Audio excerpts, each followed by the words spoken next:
আজকে ঈদে মিলাদুন্নবী সাল্লাল্লাহু আলাইহি ওয়াসাল্লাম উদযাপন করার জন্য বিভিন্ন ওয়ার্ড থেকে বিভিন্ন এলাকা থেকে যারা উপস্থিত হয়ে রাসূল সাল্লাল্লাহু আলাইহি ওয়াসাল্লামের প্রতি যে মহব্বত আপনারা পালন দিয়েছেন, সবাইকে আমার আন্তরিক সালাম।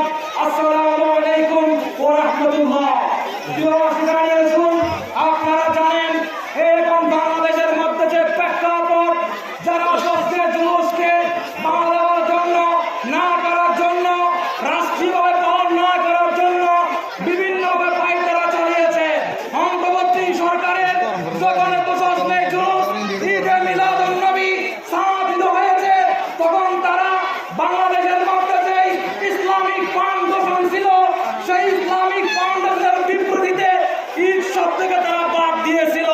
কিন্তু আমরা সুন্নি জনতা দেখিয়ে দিয়েছি, আলটিমেট দিয়েছি 5 ঘন্টার মধ্যেই অন্তর্বর্তীকালীন সরকারের যারা ধর্মীয় উপদেষ্টার মধ্যে আছে, তারা ওই তাদের বিবৃতির মধ্যে ঈদ শব্দ সংশোধন করতে বাধ্য হয়েছে, ঠিক কিনা?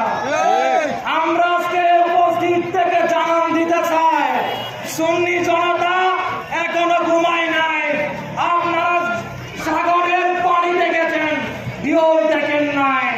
আমরা এখন ঐক্যবদ্ধ হওয়ার সময়ের দাবি, যে কোনো পরিস্থিতিতে আহলে সুন্নাত ওয়াল জামাতের ব্যানারে আপনারা ঐক্যবদ্ধ থাকবেন।